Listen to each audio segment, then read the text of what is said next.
अस्सलाम वालेकुम। मैं हूं वलीद बेग एक न्यू सीरीज़ के साथ जो कि है असेंबली लैंग्वेज पर। इस सीरीज़ में आप ये सीखेंगे कि असेंबली लैंग्वेज होती क्या है, इसको कहाँ-कहाँ इस्तेमाल किया जा सकता है, इसको कैसे इसमें कोड किया जाता है और सब कुछ। तो सबसे पहली बात कि असेंबली लैंग्वेज होती क्या है। अगर आप कोई भी डिवाइस ले लें तो वो ऑफ कोर्स इलेक्ट्रिकल सिग्नल्स या करंट्स पे काम करती है, या मोर प्रिसाइसली मैं बोलूँ तो बाइनरी सिग्नल्स पर। इसको आप प्रोग्रामिंग के अंदर बाइनरी लैंग्वेज कहते हैं, जो कि वंस एंड ज़ीरोज़ होती है। लेकिन वंस एंड ज़ीरोज़ आपके ये हार्डवेयर लेवल है। जब आप इसको सॉफ्टवेयर से इंटरैक्ट करवाते हैं तो ones and zeros hardware level के ऊपर एक और लेयर आती है जिसको आप बोलते हैं मशीन लैंग्वेज या machine language layer. Machine language layer के अंदर आपकी सारी इंस्ट्रक्शंस नंबर्स के अंदर होती है, न्यूमेरिकल फॉर्मेट में। जैसे 203 एडिशन की कोई इंस्ट्रक्शन हो गई, इसी तरह से। तो आप नंबर्स के अंदर अगर टाइप करते रहें तो हमेशा आपको इंस्ट्रक्शंस याद नहीं रहेंगी। तो मशीन लैंग्वेज को ही एडवांस करके जो लैंग्वेज बनाई गई है, जो ज़्यादा यूज़र फ्रेंडली है, वो है असेंबली लैंग्वेज। अगर आप इस इमेज में देखें तो सबसे पहले हमारी हार्डवेयर लेवल है। ये कोई भी आपकी डिवाइस हो सकती है। इसके ऊपर आपका इंस्ट्रक्शन सेट है। इंस्ट्रक्शन सेट असल में आप इस तरह से समझ लें कि आपका हार्डवेयर किस तरह से डिज़ाइन हुआ है और मशीन कोड किस तरह से हार्डवेयर से कनेक्ट होगा। तो मशीन कोड्स के ठीक ऊपर आपकी असेंबली लैंग्वेज है।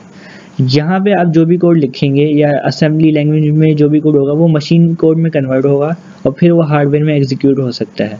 तो सबसे टॉप पे आप देख सकते हैं हाई लेवल लैंग्वेजेस, जो कि जावा, PHP, पाइथन, C#, जितनी भी लैंग्वेजेस हैं आपकी हाई लेवल लैंग्वेजेस, वो जब भी आप कोई लैंग्वेज में कोड लिख के कंपाइल का बटन दबाते हैं तो वो सबसे पहले वो हमेशा असेंबली लैंग्वेज कोड में कन्वर्ट होती है, या जिसको हम बोलते हैं कंपाइल होती है।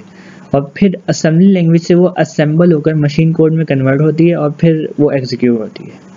तो ये है आपका फ्लो, किस तरह से लैंग्वेजेस काम करती हैं।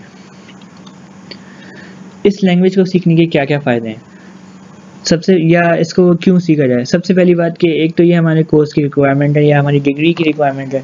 बहुत सारे कोर्सेज हैं, जैसे कंप्यूटर ऑर्गेनाइजेशन असेंबली लैंग्वेज या कंप्यूटर आर्किटेक्चर। इस कोर्स में आपको असेंबली लैंग्वेज पढ़ने की ज़रूरत होती है। दूसरी बात कि असेंबली पढ़ने से आपको वाकई में ये समझ में आ जाएगा कि सॉफ्टवेयर और हार्डवेयर के बीच का जो कनेक्शन है वो क्या है। सॉरी, जैसे फॉर एग्जांपल आपने हमेशा integer, string, float data types use की होंगी, लेकिन आपको असल में नहीं पता कि ये हार्डवेयर से या मोर डीपर मेमोरी के अंदर किस तरह से ये मैप हुई होती हैं। तो असेंबली लैंग्वेज से आपको थोड़ा बहुत अंदाज़ा हो जाएगा, या थोड़ा बहुत नहीं, पूरा ही अंदाज़ा हो जाएगा। और इसका थर्ड रीज़न ये है कि ये आपको एम्बेडेड प्रोग्रामिंग अलाउ करती है। एम्बेडेड प्रोग्रामिंग आपको जिस तरह से समझ लें कि जैसे टेलीफोन सेट्स हो गए, टेलीफोन सेट के अंदर जो प्रोग्रामिंग हुई हुई है वो आप C#, PHP या जावा में नहीं हुई हुई, वो प्योर असेंबली लैंग्वेज में हुई हुई है, जो कि डायरेक्टली हार्डवेयर से इंटरेक्ट कर रही है। तो इन जगहों पे आप असेंबली लैंग्वेज इस्तेमाल करते हैं। इस सीरीज़ को फॉलो करने के लिए आपको दो चीज़ें पता होनी चाहिए। सबसे पहली बात कि आपका आर्किटेक्चर क्या है। मैं आपको असेंबली लैंग्वेज 32 बिट आर्किटेक्चर पे करवाऊँगा, और आपको कोई ना किसी और प्रोग्रामिंग लैंग्वेज का बैकग्राउंड होना ज़रूरी है, जैसे C#, जावा। ओके, हम अब नेक्स्ट वीडियो में ये सीखेंगे कि रजिस्टर्स क्या होते हैं और असेंबली लैंग्वेज का पूरा फ्लो क्या होता है।